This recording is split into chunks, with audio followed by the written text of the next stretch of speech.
Welcome to Real Estate Radio Power Investing, an informative and engaging hour discussing everything you need to know about the world of real estate investing. Your host, Tom K. Wilson, provides you with insight and guidance from his years of experience as a successful real estate entrepreneur on how to buy, sell, finance, and invest in real estate, and much more. Now, here's your host for Real Estate Radio Power Investing, Tom K. Wilson. Thanks for tuning in to our Real Estate Radio Power Investing program, where we empower you with the education to maximize your investing success. We're broadcasting from the Silicon Valley corporate headquarters of Wilson Investment Properties, a sponsor of Real Estate Radio Power Investing. I'm Tom K. Wilson, your host for this weekly radio show on multifamily and commercial investing and syndications. If you can't make the live show, you can catch our podcast on wilsoninvest.com.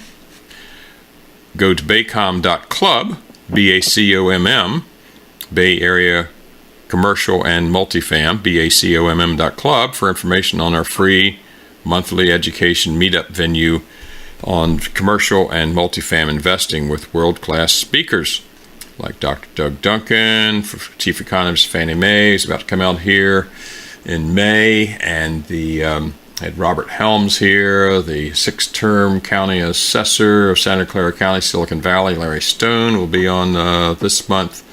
We have just really, really fantastic speakers, and that information is available online as well. You can go on wilsoninvest.com, sign up to our newsletter, and by so doing, you then get access to our syndications, which are only available mostly to our clients and client base that are already connected with us. So wilsoninvest.com, where you can invest in multi-million-dollar commercial and multifam properties across the United States, typically for $50,000 a share. Also, we always welcome your questions, suggestions, and we're always here to help. Today we have on our program Vance Wampler, longtime associate and friend in the business. He's in the Dallas-Fort Worth area, and he recently became manager for Texas Regional Client Relations for Wilson Investment Properties. And he has bought his first house at age 19. Not many of us can say that, and it was an REO property. So he's had about 400 transactions, done many investments, many flips. He has a brokerage firm by the name of Real Estate Reformation, which is a membership-based brokerage with agents in Dallas, Fort Worth, Austin, and Houston. And we welcome him on the program today. Vance, thanks for joining us. Yeah, no, definitely, Tom. Thank you for having me on. Excited to be here. Well, it's nice to have done business with you over the years. We did a lot of business when there was, and we were in the house business, when we were providing high-value rental properties, houses to investors. And we were both kind of in the flip business, and now we've both evolved toward more multifam commercial business and syndications. So it's we've had an interesting path. You're just a lot smarter than I was and got there sooner than I did. Well, man, I tried to talk about the first house that I buy as kind of just the starting point, but it wasn't until about two years later when I found out, hey, this is a pretty good business. I want to try to get into this full time, and just like anything, I jumped into it full force, with my head straight down the sand, and got down into it. So it's been a crazy ride the past now coming on 7 years, and man, it's been crazy just linking up with you. I mean, I know y'all were probably my very first big client, that I had when I got my real estate license, and I mean, it's crazy to see where we've evolved from, both my side of the business, your side of the business, and it's crazy how we can link back up, 6 years later and start doing another kind of business together. So it's always good to keep that relationship open, even if businesses, divide and go a different direction. But it's always great to come back and start beating that drum again, start working together. Well, thank you, Vance. It's so there's nothing more valuable than relationships. All of my listeners hear that mantra quite often, and indeed it's true. So, Vance, you did not grow up in a real estate business family. What planted the seeds for you to get into real estate, and talk a little bit about how you got started? Yeah, definitely. I would say that my family and my background has been pretty much like more of the traditional 9 to 5 type job. And my mom stayed at home, mom. My dad was a full-time employee, W-2 type job. Worked there for coming up near 30 years. And done the traditional American dream type route. And I grew up myself a little bit different style. I'd say when I was 14, I was starting to play national paintball, which was a real big sport of mine, what I really got into. And when I was 16 years old, I actually turned semi-professional and played the pro league for about a year. And so my lifestyle growing up has always been kind of a little wild and free. And I always tell people my last actual job was when I was 14, working at a restaurant. And so when I kind of got into the paintball arena, it kind of opened my door and eyes to a different kind of lifestyle, just being able to be a professional athlete and travel to the United States and get paid doing so. But that was right around the 2008 era when everything kind of went downhill. And I actually transitioned from paintball into personal training. And that was a big hobby of mine for about 3 years. And I had some money from the paintball career. And actually that's when I decided to kind of partner with my parents and buy my first house when I was 19. And so, that was kind of, I guess, my first introduction to real estate as an actual purchase. And of course we bought it as an REO property with the intention of rehabbing it, adding some value. And I rented out the 2 bottom bedrooms to my buddies that actually paid our mortgage, and I lived basically mortgage free. And I thought that was just the wildest, coolest idea. And nowadays that's called Airbnb, but for me that was just kind of the introduction into it. And then I would say the big motivator and the big reason why I chose real estate and got into this business was when I was 21, I found out I was going to be a father. And there's one thing about having children, either makes dads either a deadbeat or makes you super motivated. So I decided that I needed to get out of the personal training business and need to make more money somehow.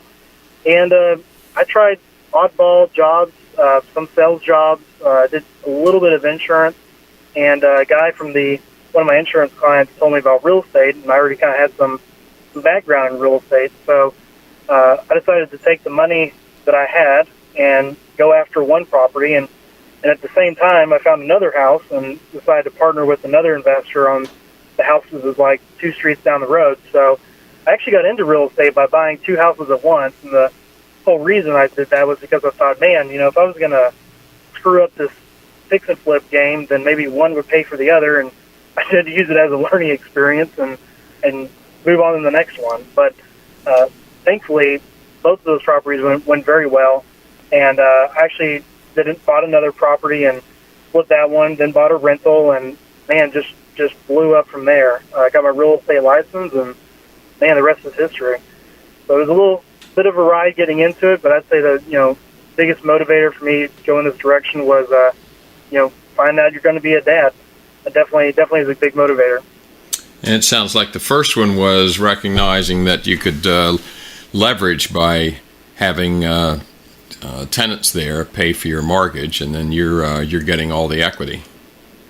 Correct. Yeah, that was a big kind of an eye opener for me, just as a different approach. A lot of people say, or a lot of parents, they send their kids off to college or things of that nature, and then they're paying for housing. And essentially, I wasn't going to college, but I was a little bit more in a career, and I kind of figured out an angle, by buying a house and renting out the other rooms that basically was living rent free. So it kind of opened up my mind to more of that entrepreneurial side of things. And I had tried the 9 to 5 type job and just wasn't satisfying myself. And I really liked, from the personal training aspect, the ability to set my own schedule. So I think the combination of all those just kind of pointed me in the direction of real estate and actually owning my own business instead of working for someone else. Yeah, that's well. Once you have some success on your own, it's really hard to then go back to, I think, an employer. And some people kind of have the personality cut out for it, and others don't want any part of that, and they have a perceived security in working for somebody else. Let's take a break right now, and we'll be back in a moment with Vance Wampler and hear a little bit more about his story and what lessons he's learned and what things you might be able to have as takeaways on your own path to financial independence and growing your own portfolio. So stay with us on Real Estate Radio Power Investing. This is Tom K. Wilson, your host, and we'll be right back.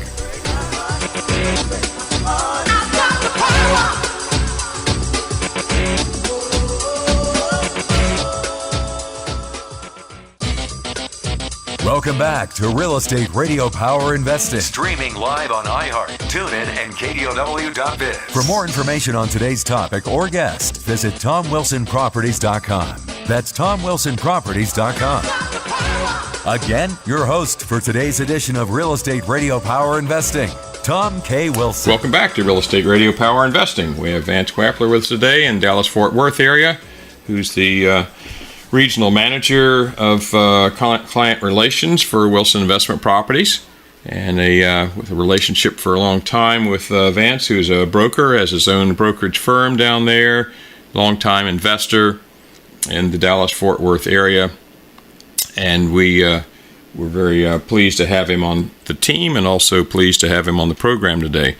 So Vance, you told kind of your story of how you really got started and launched. How did you decide at that point? How did it evolve for what kinds of investing that you did? Yeah, certainly. Like I kind of said before, I started out with the single family, fix and flip model, and that was my bread and butter for probably about 5, almost close to 6 years. And in combination with that, I was also doing single family buy and hold, and also kind of niched myself in the duplex arena as well. I think we racked up close to 7 duplexes total over that 5-year span, and just stuck to the single family model. Now, I think one of the things we're talking about today is a little bit about commercial as well, and part of I think why I'm in commercial now is because every year in my residential arena, I was doing at least 1 or 2 commercial deals. And, real estate's a big interest of mine, but I think commercial really, again, kind of opened me up to another layer of real estate that was a big interest because it was so diverse and so dynamic. And, for example, my first commercial transaction was flipping a daycare that I put under contract and flipped to another investor. And it was like, it was almost easier than it was in residential. It was quicker, and it was like, wow, I had no experience in this, but I partnered with somebody who did know the process. And so I've done that, not that specific type of deal, but I've done some leasing, I've done some brokerage type sales, I've done some investing on the commercial side every single year. And so that's kind of where my interest started going, because in the residential space, it's very monotonous as far as it's the same thing over and over.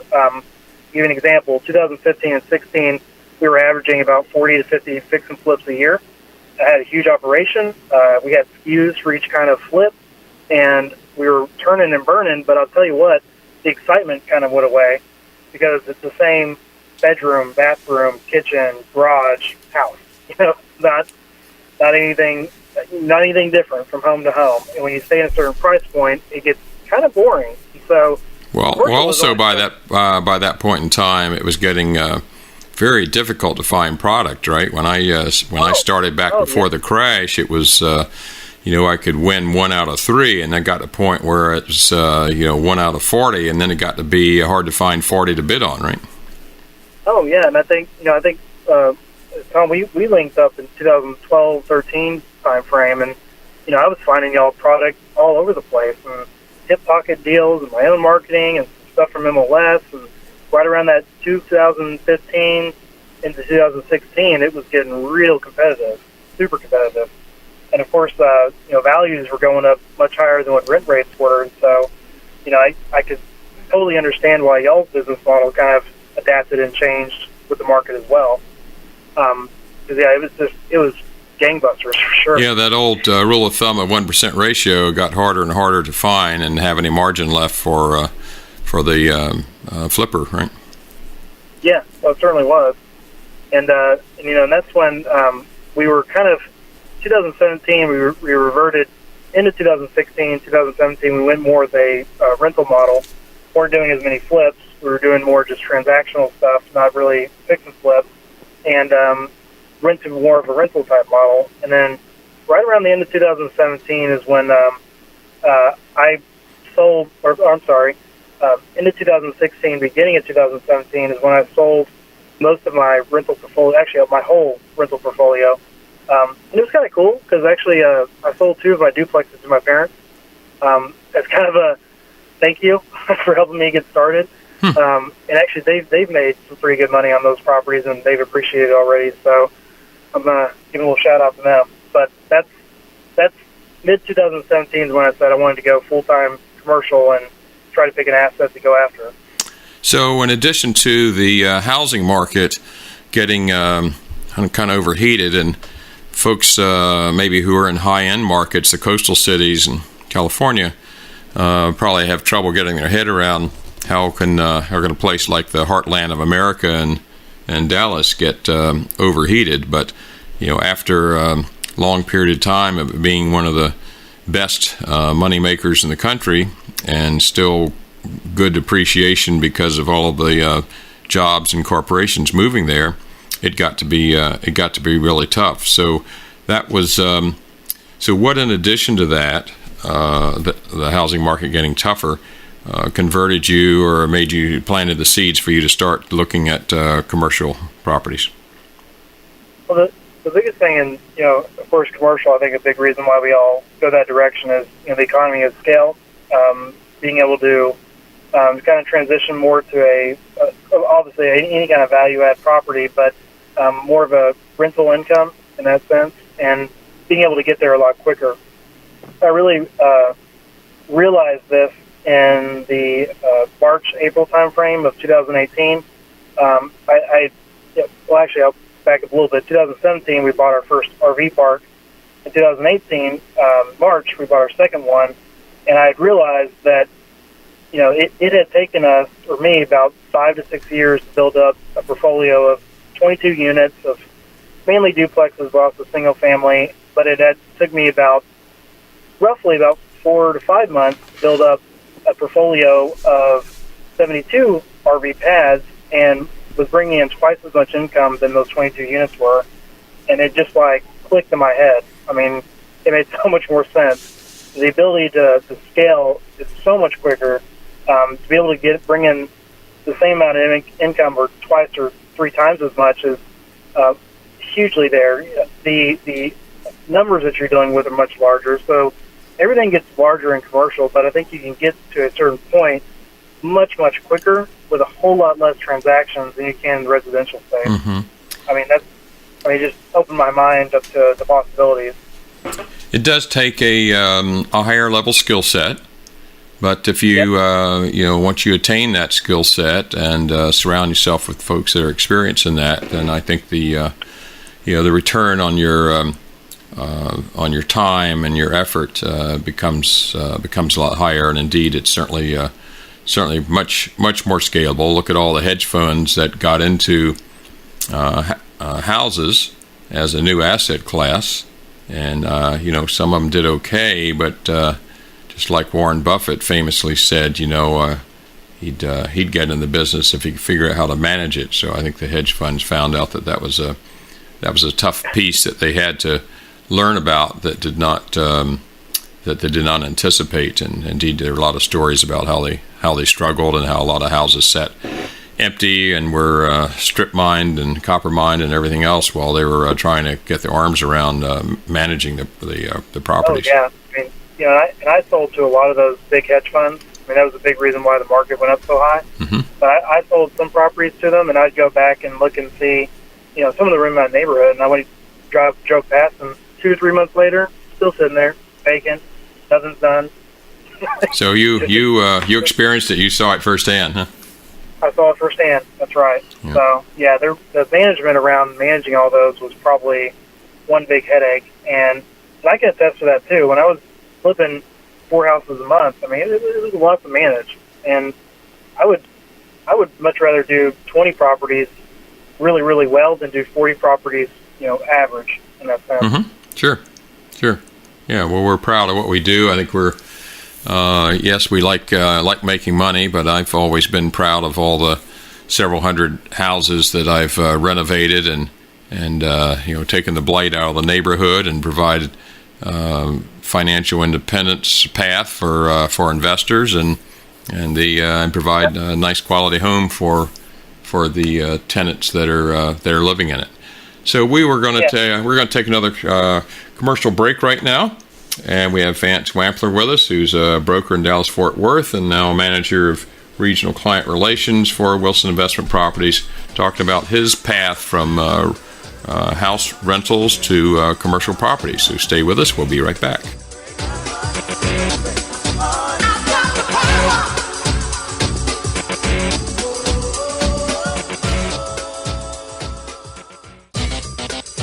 Welcome back to Real Estate Radio Power Investing. Streaming live on iHeart, TuneIn, and KDOW.biz. For more information on today's topic or guest, visit TomWilsonProperties.com. That's TomWilsonProperties.com.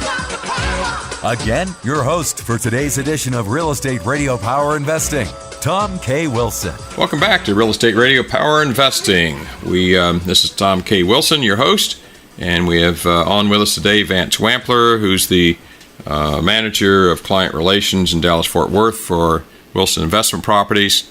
He's flipped hundreds of properties, invested in many different things, has made a talk to us about his path from starting off with rental homes to now into the commercial arena. So Vance,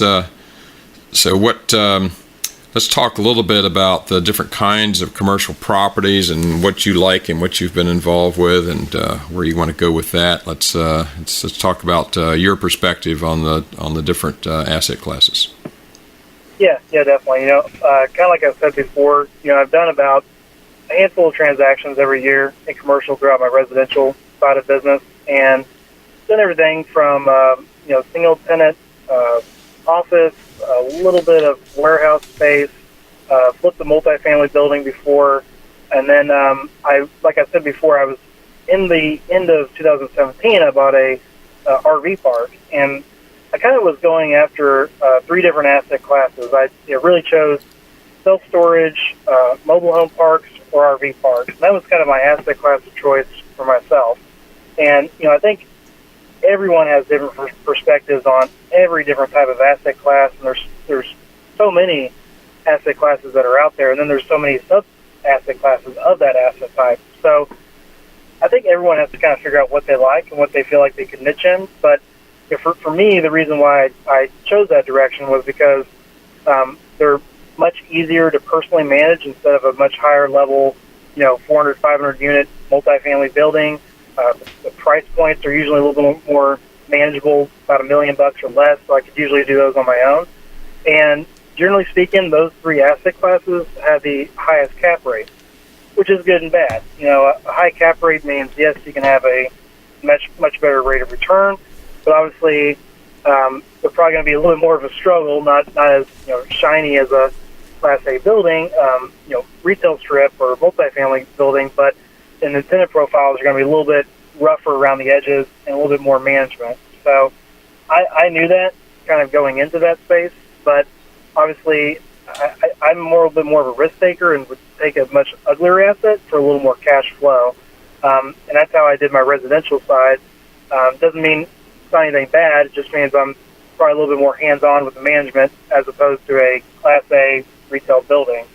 So the reason why I went that direction was just to get more cash flow until I'm more established personally to go into the bigger size type projects or better Class A type projects in that space.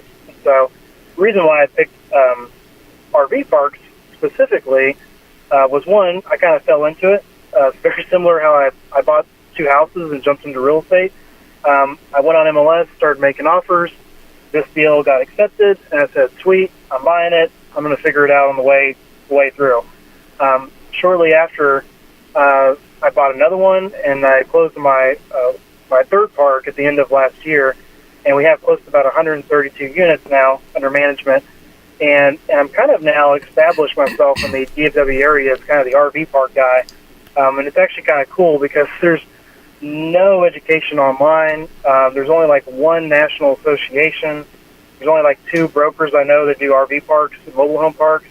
And so I'm kind of establishing myself as the RV park guy, which means anytime someone says anything on Facebook or anyone else about RV parks, I get tagged out the wazoo. So it's very rewarding. And I say, I think that's one thing I think y'all have done real good at as far as establishing, at Wilson as far as a certain asset type, but also the dynamicness of doing different assets to be able to change and adapt with the marketplace. I think that's another aspect of that absolutely helps y'all in your business. We're going to take a short break. We'll be right back with Vance Wampler. This is Real Estate Radio Power Investing with Tom Wilson.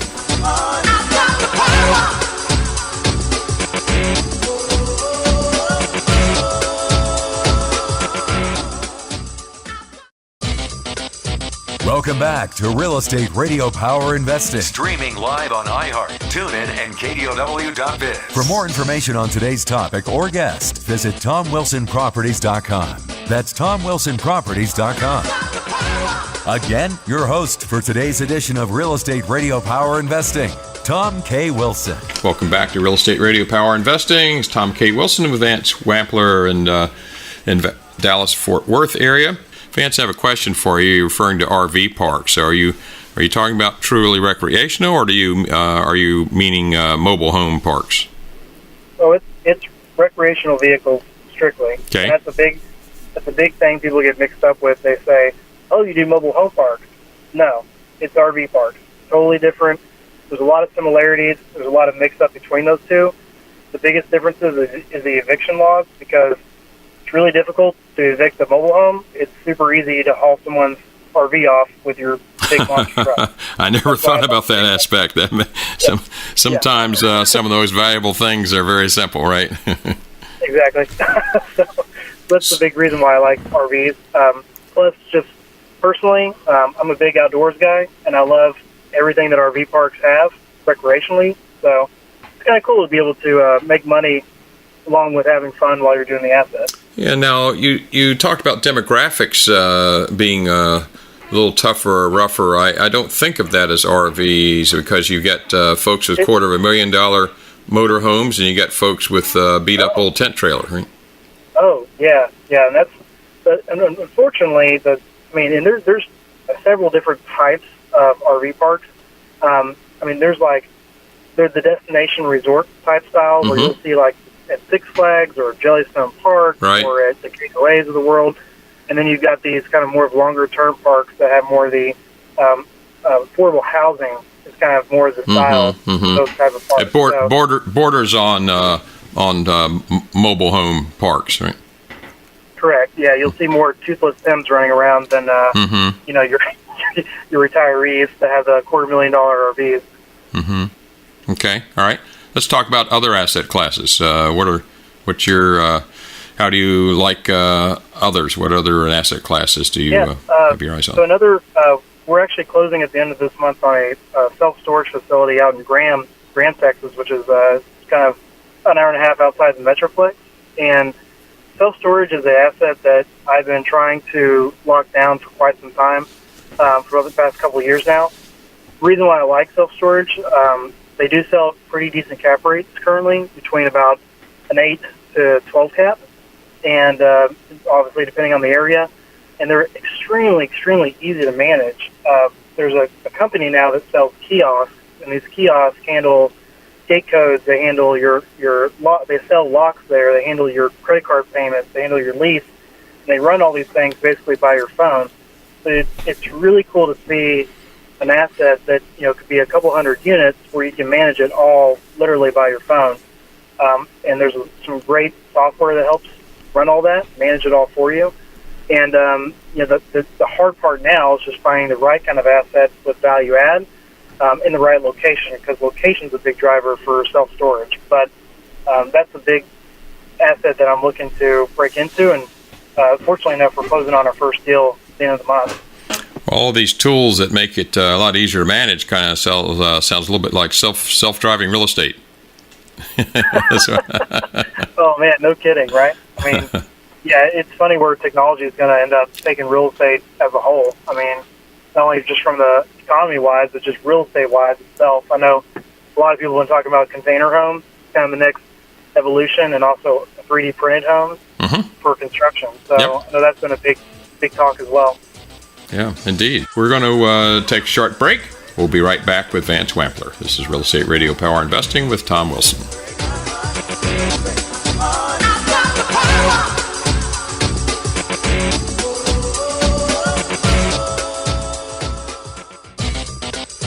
Welcome back to Real Estate Radio Power Investing. Streaming live on iHeart, TuneIn, and KDOW.biz. For more information on today's topic or guest, visit TomWilsonProperties.com. That's TomWilsonProperties.com.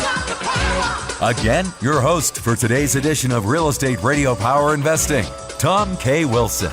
Welcome back to Real Estate Radio Power Investing. It's Tom K. Wilson with Vance Wampler in Dallas-Fort Worth area. You know, it's a buddy system. You know, you have to work with a team of people to be able to take down smaller deals, larger deals. They're almost all kind of the same. They're just a different price point, different value add, and different structures in which you go in.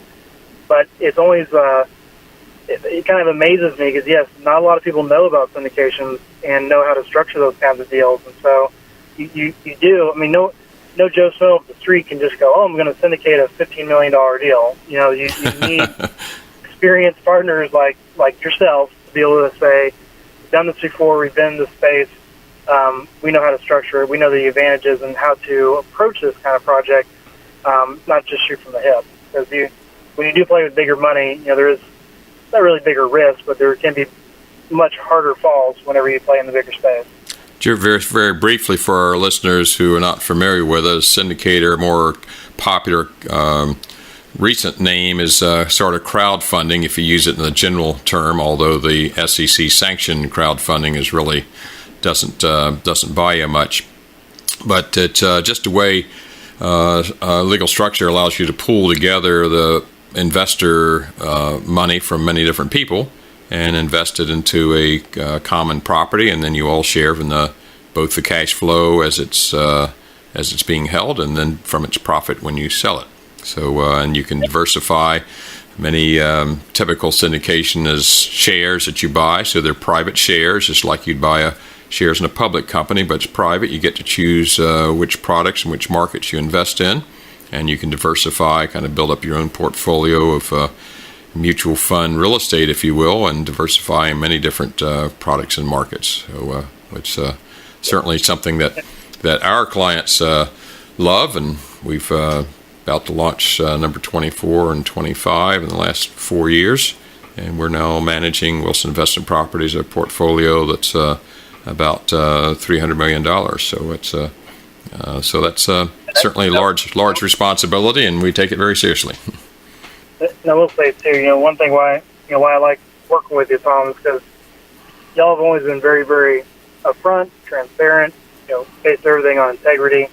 And you know, one thing I know in dealing with this space already is that, you know, a lot of the well-known people that are doing very well, you know, they always invest in their own projects along with, you know, the investors. Sure. And I was very, very excited to know that y'all were doing that as well, because Indeed. You know, if you feel confident in the deal, you know the deal is going to perform the way you want it to, you want to get the same kind of returns investors are getting too, because Sure.